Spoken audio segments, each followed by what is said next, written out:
On va ici démontrer le théorème fondamental suivant, à savoir que pour un espace vectoriel de dimension finie, toutes les normes sur l'espace vectoriel sont équivalentes.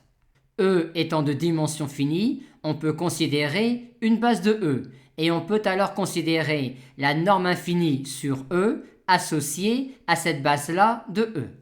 Et on va alors montrer qu'une norme quelconque sur E est équivalente à cette norme-là.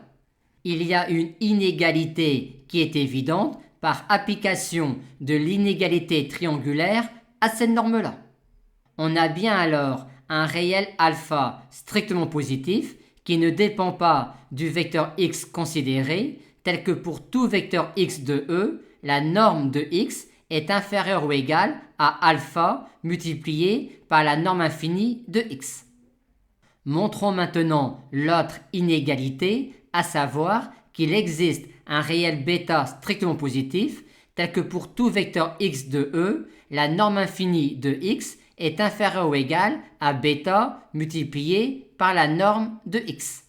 Et là, la situation est beaucoup moins sympathique que la situation précédente.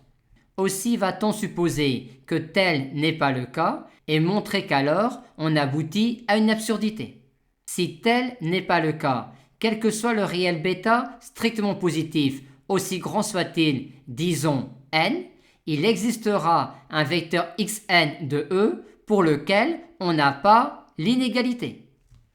Et arrivé là, on aimerait, grâce à cette inégalité-là, déclencher un passage à la limite qui nous amène à une absurdité. Mais rien ne nous dit que la suite xn converge dans E muni de la norme infinie, ou encore que la suite xn converge dans E muni de cette norme-là.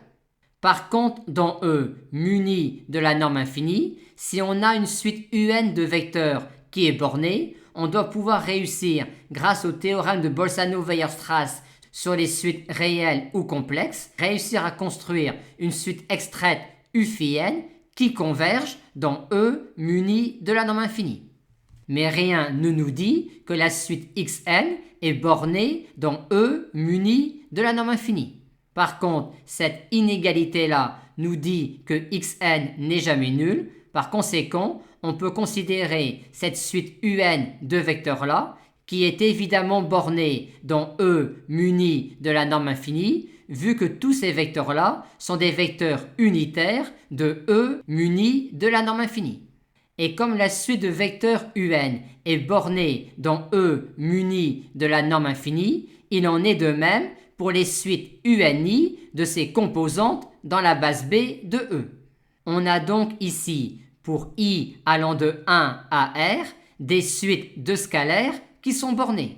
Et en procédant alors dans le même état d'esprit que l'on a démontré le théorème de Bolzano-Weierstrass sur les suites complexes à partir de celui sur les suites réelles, on montre alors qu'il existe une fonction extractrice phi telle que pour i allant de 1 à r, les suites u-i convergent, ce qui signifie que dans E muni de la norme infinie, la suite u-n converge. Mais si la suite u-n converge dans E muni de la norme infinie, il en est de même dans E muni de cette norme-là, vu l'inégalité précédemment démontrée. Or, de cette inégalité-là, on en déduit tout de suite, vu la définition de un, cette inégalité-là. On a alors en particulier cette inégalité-là. Et dans notre désir de passer à la limite dans une inégalité, on va plutôt l'écrire ainsi. On a alors, vu que u-n converge et converge vers grand L dans E muni de cette norme-là, une quantité qui tend vers norme de grand L. Et on a ici une quantité qui tend vers 0 quand n tend vers l'infini. Et on a, vu que la suite u-n converge également vers grand L dans E muni de la norme infinie, une quantité qui possède une limite finie. Par conséquent, cette quantité-là tend vers 0 quand n tend vers plus infini. Aussi, peut-on passer à la limite dans cette inégalité-là quand n tend vers plus infini et on obtient cela. C'est-à-dire encore que L est le vecteur nul. Mais est-ce possible? Non, car le vecteur L est la limite dans E muni de la norme infinie d'une suite de vecteurs qui sont des vecteurs unitaires dans E muni de la norme infinie. Par conséquent, la norme infinie de L est égale à 1. Par conséquent, nier cela nous a amené à une absurdité. Par conséquent, il existe un réel bêta strictement positif tel que cela, et on a donc alors montré les deux inégalités qui nous permettent de dire que la norme infinie est équivalente à toute norme sur E et que par conséquent, toutes les normes sur E sont équivalentes quand E est un espace vectoriel de dimension finie.